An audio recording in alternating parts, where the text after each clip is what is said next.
అసందర్భంగా YS Jaganmohan Reddy గారి నామస్మరణ చేయటాన్ని నిజంగా చంద్రబాబు నాయుడు గారి యొక్క వయసు మీద పడిన విధానం కనపడుతుంది స్పష్టంగా. అంటే చంద్రబాబు నాయుడు గారు అమరావతిలో ప్రెస్ మీట్ పెట్టినా వైఎస్ జగన్మోహన్ రెడ్డి నామస్మరణే, వాళ్ళ బ్యాచ్ అందరితో కూర్చొని మాట్లాడుకున్న వైఎస్ జగన్మోహన్ రెడ్డి గారి నామస్మరణే, కేబినెట్ మీటింగ్ జరుగుతున్న వైఎస్ జగన్మోహన్ రెడ్డి గారి నామస్మరణే, ఢిల్లీ వెళ్లినా వైఎస్ జగన్మోహన్ రెడ్డి గారి నామస్మరణే, దావోస్ వెళ్లినా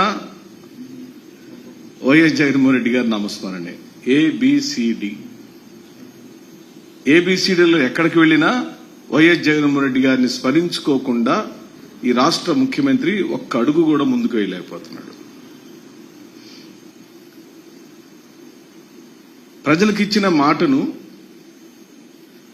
నిలుపుకునే విషయంలో ఘోరంగా విఫలం చెందిన ఈ కూటమి ప్రభుత్వ నాయకుడైన శ్రీ చంద్రబాబు నాయుడు గారు అది మేనిఫెస్టో అని ప్రజలు వారు చెప్పిన మాటను నమ్మి వారిని గెలిపించారనే విషయాన్ని మర్చిపోయి దాన్ని ఒక మనీఫెస్టోగా మార్చేశారు.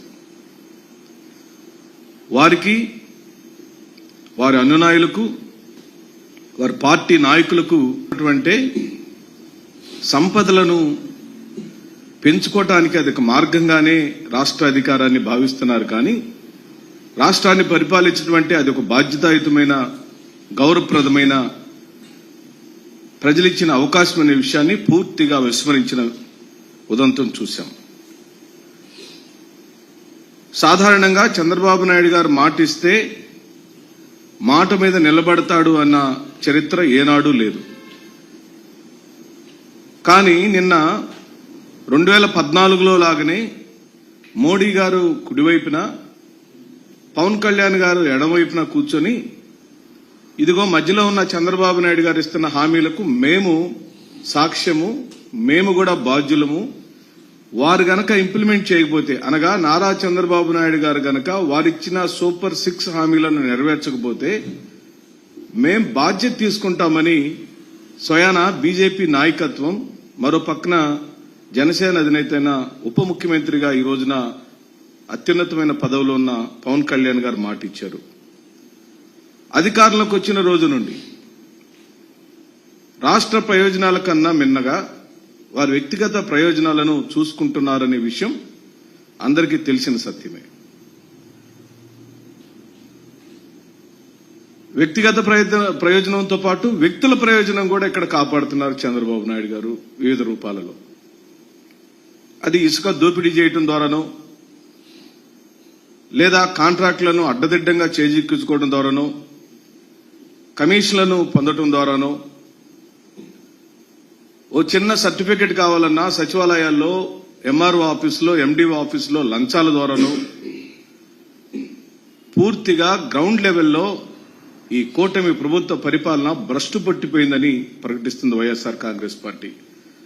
ఓ పక్కన లంచాల మయంతో రాష్ట్రాన్ని దిగజార్చి, ఇంకో పక్కనేమో ఎన్నో ఆశలు పెట్టుకున్న యువతలకు చాలా సులభంగా ఉద్యోగాలు ఇవ్వాల్సిన చంద్రబాబు నాయుడు గారు వేల కొద్ది ఉద్యోగాలు నేను సృష్టిస్తాను, నేను తెస్తాను, నాకు అపారమైన అనుభవం ఉంది, నేను ఉద్యోగాలు వేల కొద్ది తెచ్చిస్తానన్న చంద్రబాబు నాయుడు గారు ఈ రోజున డ్రగ్స్ ను, గంజాయిని, ఎన్డీఎంఏ డ్రగ్స్ లను పూర్తి స్థాయిలో కూరగాయల షాపులో దొరికినట్టుగా గంజాయి, డ్రగ్స్ యువకులకు దొరకటాన్ని వైఎస్ఆర్ కాంగ్రెస్ పార్టీ పూర్తిగా ఖండిస్తూ, విచారం వ్యక్తపరుస్తూ, ఓ పక్కనేమో హామీలను తుంగలో తొక్కటం, ఇంకో పక్కనేమో యువకుల యొక్క జీవన విధానాన్ని చిన్నాభిన్నం చేయడంతో పాటు కాకి లెక్కలు చెవటం మొదలుపెట్టారు.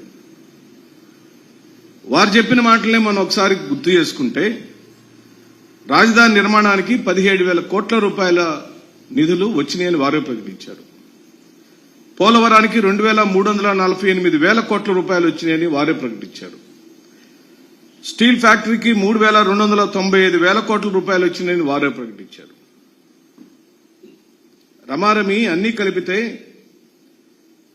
25,000 కోట్ల రూపాయల డబ్బులు ఇప్పటికే శాంక్షన్ అయ్యి గ్రాంట్లు వచ్చినాయని తెలుగుదేశం పార్టీ ప్రభుత్వం ప్రకటించినప్పుడు ఆ పోలవరంలో ఏం నిర్మాణాలు జరుగుతున్నాయో ప్రజలకు చెప్పండి. రాజధానిలో ఏ నిర్మాణాలు జరుగుతున్నాయి, దానికి అవుతున్న ఖర్చు ఎంత, టెండర్లు ఎంత పిలిచారు, ఎన్ని టెండర్లు కన్ఫర్మ్ చేశారు, టెండర్లు చేస్తున్న సంస్థల యొక్క వివరాలు బహిర్గతం చేయండి. స్టీల్ ఫ్యాక్టరీకి సంబంధించిన పనులు ఏం స్టార్ట్ చేశారో, ఎవరికి టెండర్లు ఇచ్చారో, ఎవరు పనులు చేస్తున్నారో సమాచారం ఇవ్వమని డిమాండ్ చేస్తున్న వైఎస్ఆర్ కాంగ్రెస్ పార్టీ ఈ 9 నెలల కాలంలో ఏ ఒక్క హామీని నెరవేర్చకుండా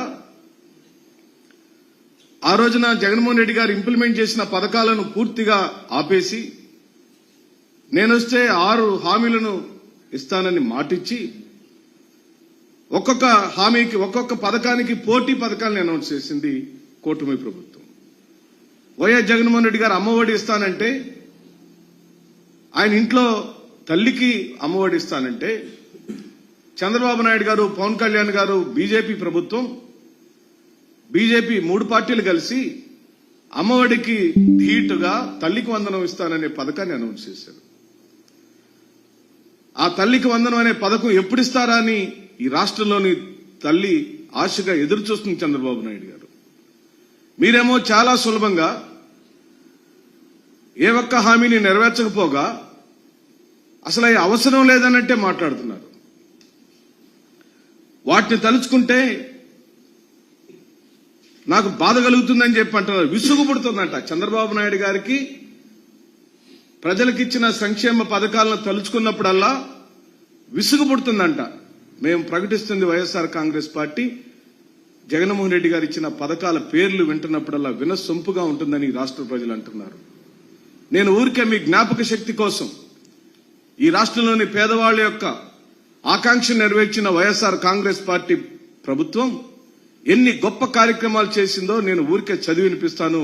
ఓ అమ్మఒడి, ఓ ఆసరా, ఓ ఆరోగ్యశ్రీ, ఓ ఈబీసీ నేస్తం, ఓ కాపు నేస్తం, నాడు నేడు పేరుతో స్కూళ్ల భవనాలను ఆధుకరించిన విధానము, ఓ జలయజ్ఞం, ఓ రైతు భరోసా, ఇళ్ల పట్టాలు, 0 వడ్డీకే రుణాలు, ఫీజు రియంబర్స్మెంట్, ఆసుపత్రుల నిర్మాణం గ్రామాల్లో జరిగిన విధానం, పోర్ట్లు, హార్బర్లు, ఆర్బీకే సెంటర్లు, గిట్టుబాటు ధరలు, డిజిటల్ లైబ్రరీలు, విద్యా, వైద్యం, వ్యవసాయ రంగంలో తీసుకురాబడిన అనేకమైన సంస్కరణలు. వీటిని మీకు విసుగు ఎందుకు తెప్పిస్తున్నాయో మాకు అర్థం కావటం లేదు. ఏ ప్రభుత్వమైనా ఎవ్వరు కూడా ఈ జగన్మోహన్ రెడ్డి గారు కానివ్వండి, చంద్రబాబు నాయుడు గారు కానివ్వండి, ఏ ప్రభుత్వ అధినేత ఎవ్వరు జేబుల్లో నుంచి ఏ ఒక్క కుటుంబాల డబ్బులు ఖర్చు పెట్టరు. రాష్ట్ర ఆదాయానికి సంబంధించిన డబ్బులన్నిటినీ సమకూర్చుకొని రాష్ట్ర వనరులన్నిటినీ సమకూర్చుకొని వనరుల్లో నుండి అట్టడుగు వర్గాలకు, కటిక పేదవాళ్లకు, ఆ రోజుకు అన్నం లేని వాళ్లకు, ఏ రోజుకు ఆ రోజుకు కూలి పని చేసుకునే వాళ్లకు నేను అధికారంలోకి వస్తే నిన్ను ఆదుకుంటానని మాట చెప్పింది ఆనాడు వైఎస్ జగన్మోహన్ రెడ్డి గారి ప్రభుత్వం. వాటి పేరే నవరత్నాలు.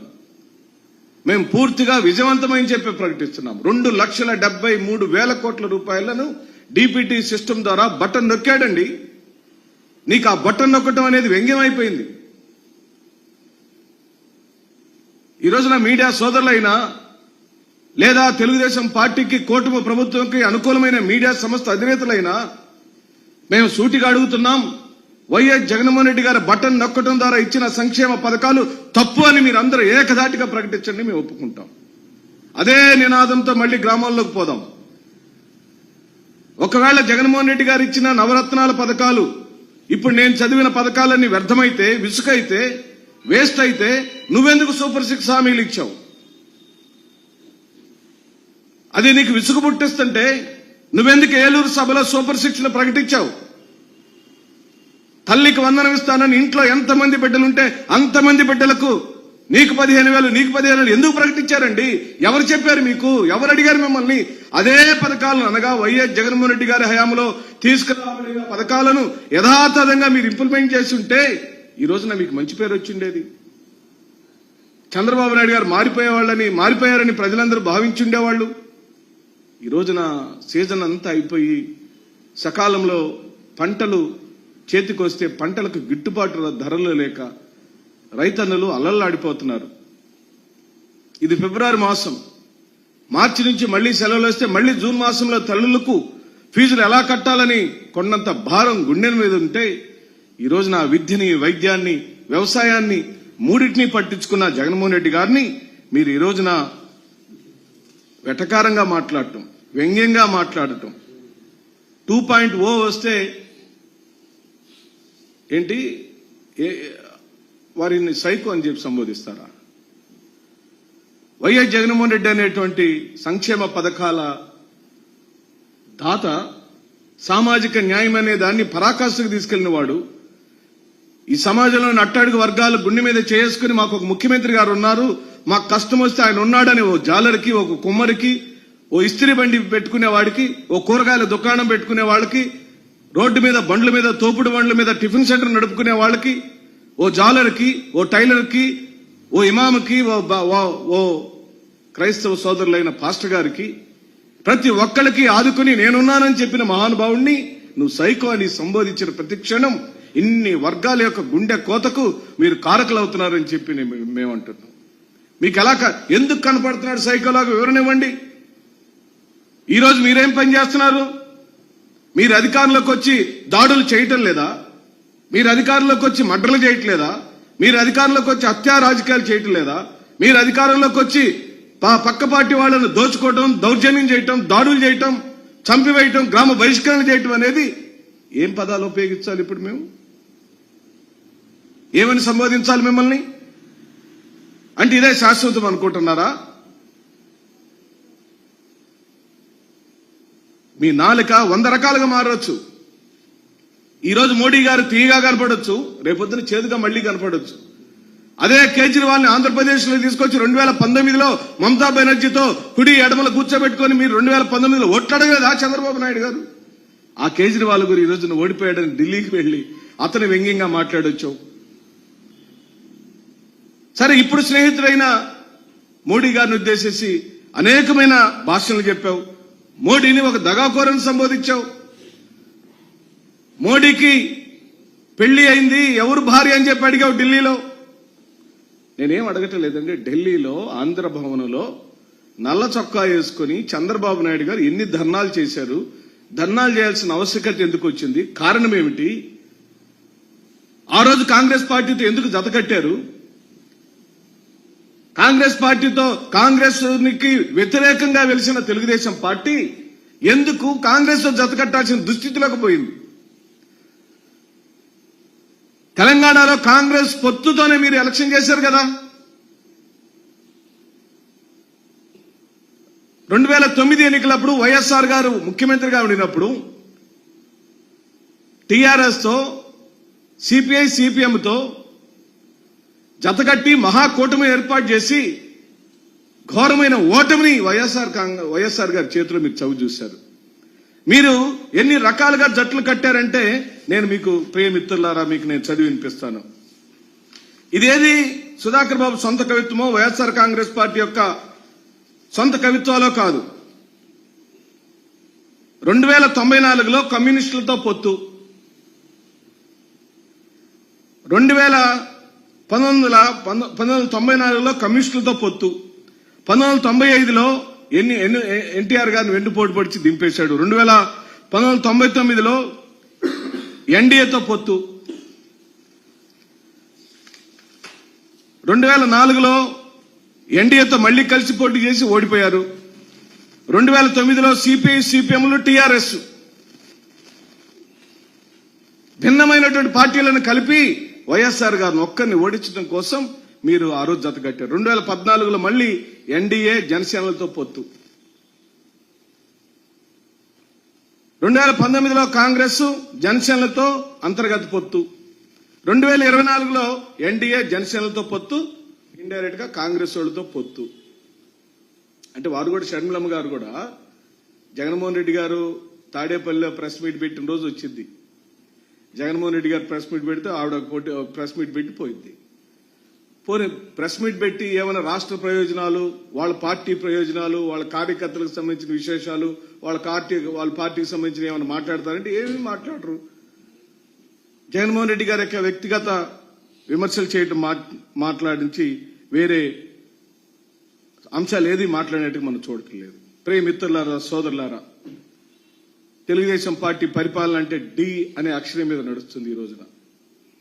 డి అంటే డైవర్షన్, డి అంటే డ్రగ్స్, డి అంటే డిక్టేటర్షిప్, డి అంటే దందాలు, డి అంటే దోచుకోటాలు, డి అంటే డైలాగ్స్, డి అంటే డేంజరస్ పొలిటికల్ ఆర్గనైజేషన్ గా మారిపోయింది. అన్ని డీలే, మేమంటే ఏలు, అమ్మఒడి, ఆరోగ్యశ్రీ, అన్న, పేదవాడికి ఆసరాగా ఉండే పథకాలన్నీ మాయైతే, ఏలైతే మీ అన్ని డీలు.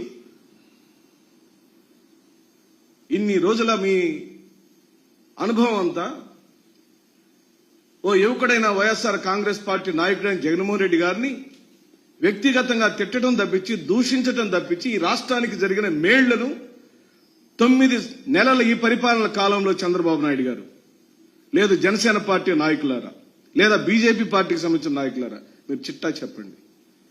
ఈ రాష్ట్ర ప్రజలకు మీరేం చేశారో మీరు లెక్క చెప్పండి, మేము ఆనందపడతాం. మేమేం చేయలేదో మీరేం చేశారో చెప్పండి. ఎందుకంటే మాకు 13 ఇచ్చారు, మీరు అన్నారు వ్యంగ్యంగా నిన్న, నీకెందుకు ప్రతిపక్ష హోదా వేయాలయ్యా, జనం నీకు నంబర్ 13 ఇచ్చారు అన్నారు.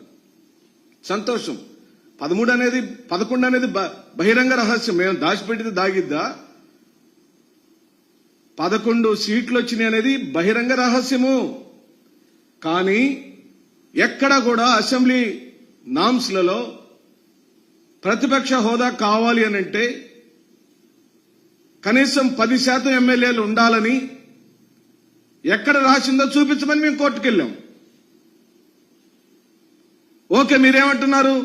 అదేదో వచ్చి అసెంబ్లీలో అడగొచ్చు కదా, అసెంబ్లీకి రావచ్చు కదా, అసెంబ్లీలో ప్రశ్నించవచ్చు కదా అంటున్నారు. సంతోషం, మాకేం అభ్యంతరం లేదు. మరి మీరెందుకు అర్ధాంతరంగా 2022 అసెంబ్లీ నుంచి ఆగిపోయి 2024 డైరెక్ట్ గా ఎన్నికలకు వచ్చారు? చంద్రబాబు నాయుడు గారు అంత అనుభవం కలిగిన పెద్ద నాయకుడే అసెంబ్లీకి రాకుండా ఎందుకున్నారు? ఓకే, మీరు అనొచ్చు, నాకు అసెంబ్లీలో అలా జరిగింది, ఇలా మేము అన్న మాటలు మా మీద రుద్ది ఒక డ్రామాటికల్ సిచ్యువేషన్ క్రియేట్ చేసి మీరు సింపతి గెయిన్ చేయడం కోసం ట్రై చేశారని మేము అంటున్నాం. మేమేమంటున్నామంటే, మీరు సీట్లో కూర్చోబెట్టిన వ్యక్తులు ఎవరు? గౌరవ స్పీకర్ స్థానంలో కూర్చొని అన్ని పక్షాలకు ఈ రాష్ట్రం తరపున న్యాయ నిర్ణేతగా ఉండాల్సిన న్యాయాధిపతి అయిన స్పీకర్ స్థానాన్ని జగన్మోహన్ రెడ్డిని చంపటం తప్పించి ఇంకా వేరే మార్గం లేదని ప్రకటించిన స్పీకర్ గారైన ప్రస్తుత స్పీకర్ గారిని మీరు సీట్లో కూర్చోబెట్టారు. భౌతికంగా తీసేయడం తప్పిస్తేనే వాడు పూర్తిగా సావలేదురా, ఇంకా బతికే ఉన్నాడని మాజీ ముఖ్యమంత్రిని పట్టుకొని ఆ విధమైన భాషను వాడిన వ్యక్తిని మీరు సీట్లలో కూర్చోబెట్టారు. ఆయన రేపు మళ్లీ జగన్మోహన్ రెడ్డి గారు వస్తే ఆయన ఆ సీట్లోనే కూర్చొని ఉంటాడు. మాట్లాడిస్తాడా? సమయం ఇస్తాడా? మాకు నమ్మకం లేదంటున్నాం. మా పార్టీలో గెలిచి మా పార్టీలో ఉండి జగన్మోహన్ రెడ్డి గారి బొమ్మతో గెలిచిన నర్సాపురం ఎంపీ గారైన ఆనాటి రఘురామకృష్ణరాజు గారు ఈ రోజున ఉపసభాపతి. అంటే నువ్వు సభాపతిని, ఉపసభాపతిని ఏ దృష్టిలో సెలెక్ట్ చేసావనేది ప్రజలకు అర్థం అయిపోతుంది కదా. మాకు అర్థం కాలేదు మీరు అనుకుంటే మీ పొరపాటండి.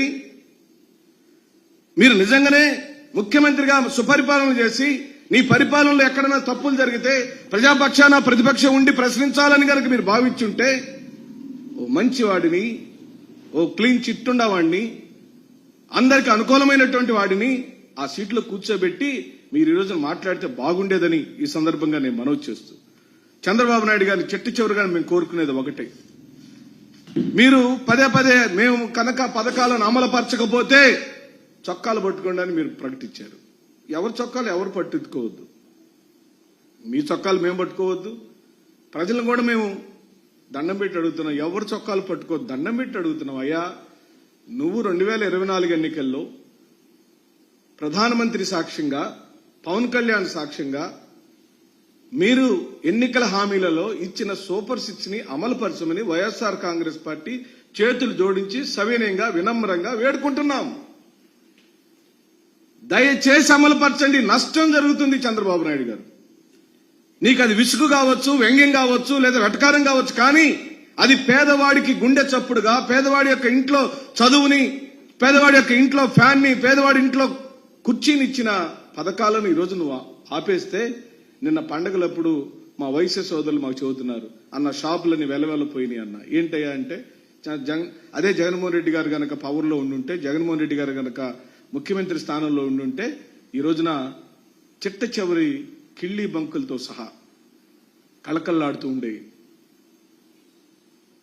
అంటే పేదవాడికి కోవిడ్ టైంలో కూడా కొనుగోలు శక్తిని ₹1 కూడా తగ్గకుండా పెంచిన వాడు జగన్మోహన్ రెడ్డి గారు.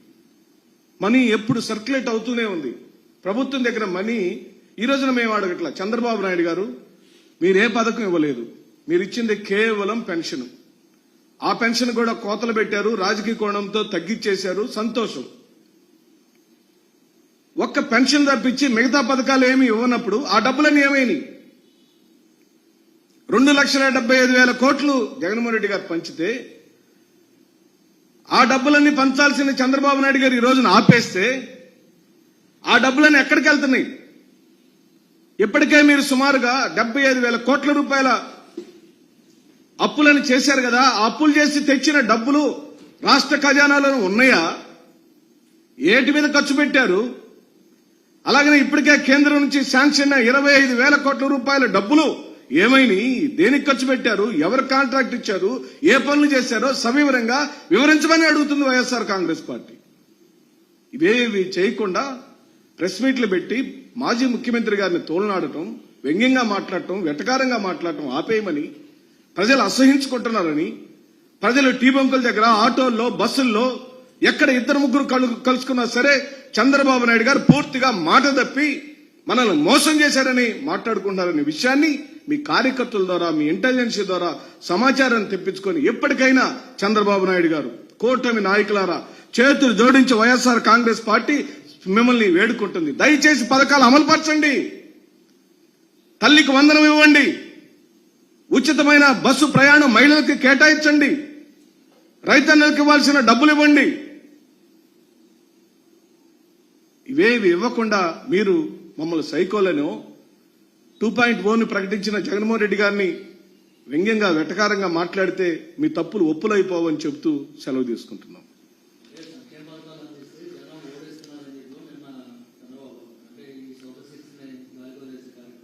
ఖచ్చితంగా సూపర్ 6 ని అమలుపరచాలని వైఎస్ఆర్ కాంగ్రెస్ పార్టీ డిమాండ్ చేస్తుంది. వాళ్ళు అమలు పరిస్తే చూడాలని కోరుకుంటుంది. ఇప్పటికే 2 మార్లు, ఒకసారి అసెంబ్లీలో, ఒకసారి ప్రెస్ మీట్లో నేను అమలుపరచలేకపోతున్నానని చంద్రబాబు నాయుడు గారు ప్రకటించారు. దాన్ని వైఎస్ఆర్ కాంగ్రెస్ పార్టీ తీవ్రంగా వ్యతిరేకిస్తుంది. అది దగాకోరుతనం.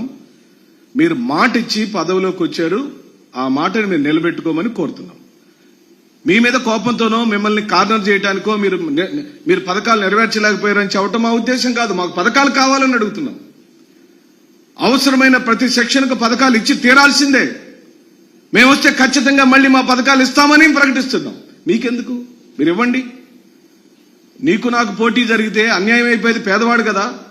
మీరిచ్చే పథకాలు అత్యధిక మంది లబ్ధిదారులు ఎస్సీలు, ఎస్టీలు, బీసీలు, మైనార్టీలు, పెద్ద కులాల్లోని పేదవాళ్ళండి. నీకు నాకు పోటీ జరిగితే నువ్వు పథకాలు ఇవ్వకపోతే నష్టం ఎవరికి జరిగింది? జగన్మోహన్ రెడ్డి గారి హయాంలో 2,75,000 కోట్ల రూపాయల డబ్బులు ప్రజల మధ్యలో సర్క్యులేట్ అయితే ఎవరికి లాభం కలిగింది?